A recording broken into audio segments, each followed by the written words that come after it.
June 12, 2025 ఇది మన భారతదేశ విమానయాన చరిత్రలోని చెరిగిపోని రోజు. అహ్మదాబాద్ నుండి లండన్కు బయలుదేరిన విమానం కొన్ని క్షణాల్లోనే మంటల్లో కాలిపోయింది.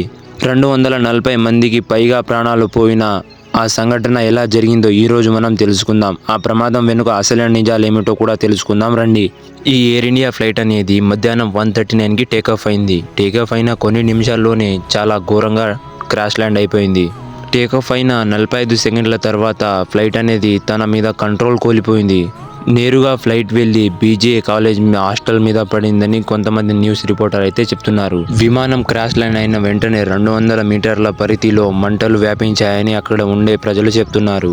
విమానంలో విదేశీ విద్యార్థులు, డాక్టర్లు, ఉద్యోగులు చాలామంది చిన్నపిల్లలు కూడా ఉన్నారంట. ఈ ఫ్లైట్లో గుజరాత్కి చెందిన మాజీ సీఎం గారు కూడా దీంట్లో ఉన్నారని వార్తలు వస్తున్నాయి. కానీ అది నిజమే. ఈ క్రాష్ అయిన ఫ్లైట్ అనేది నేరుగా వెళ్ళి మెడికల్ కాలేజ్ మీద పడింది. దాంతో 24 మంది మృతి చెందారని రిపోర్ట్ చెప్తున్నాయి. కానీ దానికన్నా ఎక్కువే ఉండొచ్చు దీని సంఖ్య. ఇంత పెద్ద క్రాష్ నుండి ఒక్కడు మాత్రమే తప్పించుకోగలిగాడు. అతనే విశ్వాస్ కుమార్ అని. ఎయిర్ ఇండియా ఫ్లైట్ అనేది మన ఇండియాలోనే అత్యంత ఆధునికమైన విమానాల్లో కూడా ఒకటి. ఇది ఎందుకు ఇలా కూలిపోయిందో ఇంకా ఇన్వెస్టిగేషన్ జరగలేదు. కానీ ఇన్వెస్టిగేషన్ జరిగితే మొత్తం తేలిపోతుందని చెప్తున్నారు. ఇంతకు ముందు కూడా చాలా ప్లేన్లు క్రాష్ అయ్యాయి. కానీ ఈ రేంజ్లో ఎప్పటికీ కాదు కూడా. ఇక మెయిన్ పాయింట్కి వస్తే అహ్మదాబాద్లోని అన్ని ఎయిర్పోర్ట్లు బంద్ చేసింది గవర్నమెంట్. క్రాష్ జరిగిన వెంటనే ఎన్డీఆర్ఎఫ్ టీం 90 మంది ఆ ఘటనా స్థలానికి చేరుకొని ఆ మంటలను అనేది ఆర్పారంట. బ్లాస్ట్ జరిగిన వెంటనే పెద్ద మంటలు అనేవి వచ్చాయి. సర్వైవల్ కౌంట్ ఎంత ఉంటుందో ఇప్పటికీ కూడా చెప్పలేం. మీరు యూట్యూబ్లో లేకపోతే ఎక్కడో ఒక చోట ఆ వీడియో చూసే ఉంటారు. అక్కడ మొత్తం మనుషులు కాలిపోయి ఉన్నారు. అక్కడ క్రాష్ జరిగిన ప్లేన్లో నుంచో లేకపోతే ఆ మీద పడిన హాస్టల్ నుంచో ఎంతమంది కాలిపోయారో ఇంకా రిపోర్ట్ అయితే రాలేదు.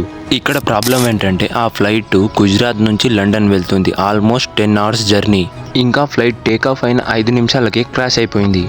ఫ్లైట్లో ఎక్కువ మోతాదులో డీజిల్ ఉండడం వల్ల అంత పెద్ద మంటలు వచ్చాయని అక్కడ ఉండే కొంతమంది చెప్తున్నారు.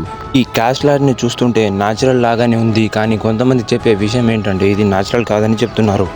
ఎందుకంటే 6 నెలల క్రితమే దీనికి ఒక టెక్నికల్ ఇష్యూ వచ్చింది. దాని కారణంగా ఫ్లైట్ని మొత్తానికి ఆపేసిన ఫ్లైట్ని సరిగ్గా చెకప్ చేయకుండా మళ్ళీ రంగంలోకి దించారు. అందుకే ఇది ఇంత దుర్ఘటన జరిగింది. ఇంత పెద్ద ప్రమాదంలో ఒక్కడు బయటపడ్డాడు. అతను ఏం మాట్లాడాడో వినండి. मरने वाला हूँ, लेकिन जब मेरी आँख खुली मैं देखा ना तो मुझे लगा मैं जिंदा हूँ. तो मैंने ट्राई किया. जब मेरी सीट थे वो ఈ ప్లేన్ క్రాష్ వెనకాల పాకిస్తాన్లో ఒక హస్తం ఉందని కొంతమంది భావిస్తున్నారు. మీరేమనుకుంటున్నారు కింద కామెంట్ చేయండి. ఈ ఇష్యూ గురించి ఎయిర్ ఇండియాలో పనిచేసే ఒక ఎంప్లాయీ దీని గురించి చాలా ముందే కనిపెట్టాడంట. కానీ అతనికి పనిలో నుంచే తీసేశారంట ఎయిర్ ఇండియా వాళ్ళు. కానీ ఇప్పటి వరకు ఈ ఫ్లైట్ ఎలా కూలిపోయిందో ఇంకా క్లారిటీ రాలేదు. దీని గురించి రిపోర్ట్స్ రావాల్సి ఉంది. ఈ రోజుకైతే ఇంత. ఈ వీడియో మీకు ఎలా అనిపించిందో కింద కామెంట్ చేయండి. ఇలాంటి మరిన్ని వీడియోస్ కావాలంటే మన ఛానల్ని సబ్స్క్రైబ్ చేసుకోండి.